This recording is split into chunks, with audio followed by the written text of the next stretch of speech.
Uyg'ur Slavyan yazıqı 20-asrning 30-40 yillardagi Sovet ittifoqi yazıq islohotining mahsuli. Әмсә bu sanda алдыңғы 16 әріп bilan tanışып chiqaylik. Birinchi әріп A. Misol ay. İkinci әріп Ə. Misol aynak. Diqqətə, bu Ə hərfi bizlərning tillərimizdə bor bo'lgan alohida hərfdir. Üçüncü әріп B. Misol belliq. Endi bu B hərfinin kichik izlashi olta degan sanga pek o'xshab ketadi. To'rtinchi harf P. Misol pul. Endi bu P harfi tupti salat yozildi. Beshinchi harf T. Misol to'shqon. Oltinchi harf C. Misol jigar. Yettinchi harf Ç. Misol çay. 8. harf X. Misol xo'roz. Diqqatda, bu harf ingliz tilida X deb talaffuz qilindi, xanyupiyinda Ş deb talaffuz qilindi, ammo slavyancha harfdagi tillarda X deb talaffuz qilindi. 9. harf D. Misol do'st. 10. harf R. Misol rasm. Diqqatda, bu harf boshqa tillarda P deb talaffuz qilingan bo'lsa, ammo slavyancha yoziqdagi tillarda R deb talaffuz qilindi.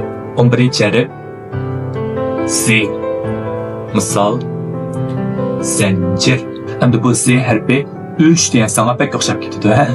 12. harf Ş. Misol jurnal. 13. harf S. Misol su. 14. harf Ş. Misol shahar.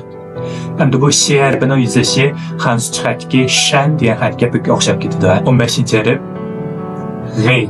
Misol g'oz. Endi bu G harfi bizlarning tillarimizda bor bo'lgan alohida harfdir. 16. harf F. Misol fontan. 17. harf Q. Misol qo'y. Diqqatda, bu Q harfi alohida tovushdir. U K harfining ostiga bir dal tishsiz qo'yish orqali farqlanadi. 18. harf K. Misol kepinak. 19. harf G. Misol gul. 20. harf M. Diqqatda, bu bir alohida tovushdir. Bu so'zning Uyg'ur tilidagi chiqish nisbati intayin oz, faqat bir qism so'zliklarning o'rtasida yoki oxirsida qo'yildi. Masalan, yong'oqdagi me, o'ngdagi me degandek. 21. harf L. Misol limon. Diqqatda, bu L harfi P harfi bilan tashqi jihatdan ozroq farqlanadi. Ya'ni P harfini tupti salat yoziladi, ammo L harfining ostida biza ilmiki bor. 22. harf M. Misol maymun. Endi bu M harfining cho'ng kichik yozilishiga diqqat qilsak bo'ladi. 23. harf N. Misol nur.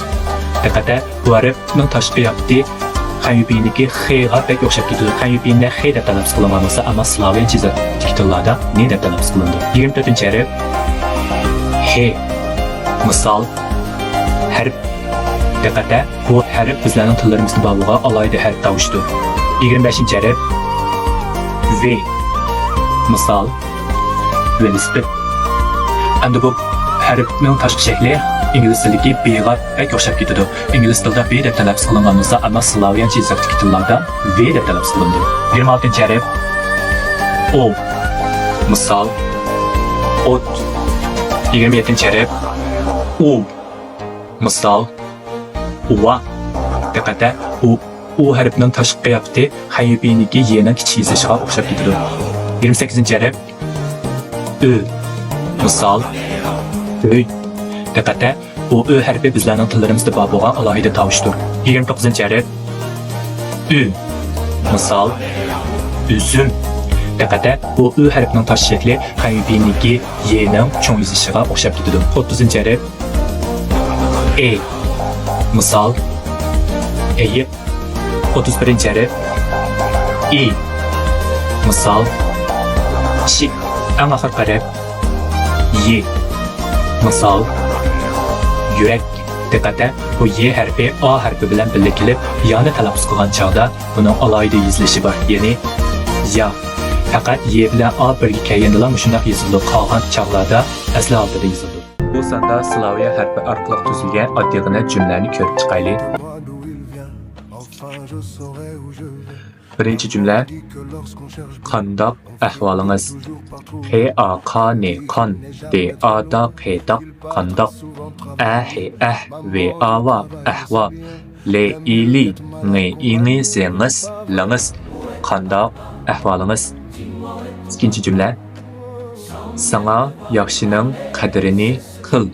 Se-A-Sa Ng-A-Nga Sana, Ye-A-Ya-He-Yah She-I-Shi yaxshi, Ne-I-Ni Ng-Ning Ning yaxshining, P-A-Q-D-Qad L-I-Ri Ne-I-Ni Rini qadrini, Qi-Qil qil. Sana yaxshining qadrini qil. Üçüncü cümle. Şərq və Qərbdəki mühim tügün Qashqar. Ş-Ə-Ş R-Qeyriq Şərq. V-Ə-Və və G-Ə-Ğə R-Perib Qərb. K-İ-T K-İ-Ki Ki. M-U-Mu H-İ-Hi Mehim Muhim. T-Ü-Tü G-Ü-Gü Negün Tügün. P-Ə-Q-Ş Qaş Q-Ə-Q-R-Qat Qashqar. Şərq və Qərbdəki mühim tügün Qashqar. En ahırkı cümle. Yeni yılınızlara mübarek olsun. Ye-E-Ye Ng-İ-Ngi Yeni.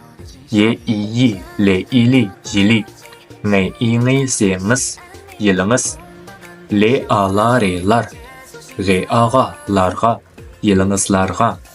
Me-U-Mu Be-A-Ba Muba. R-Ə-Rə Çeyrek Mübarek. B-O-Bo-Le-Bol Se-U-Su-Ne-Sun Olsun. Yeni yılınızlarga mübarek olsun.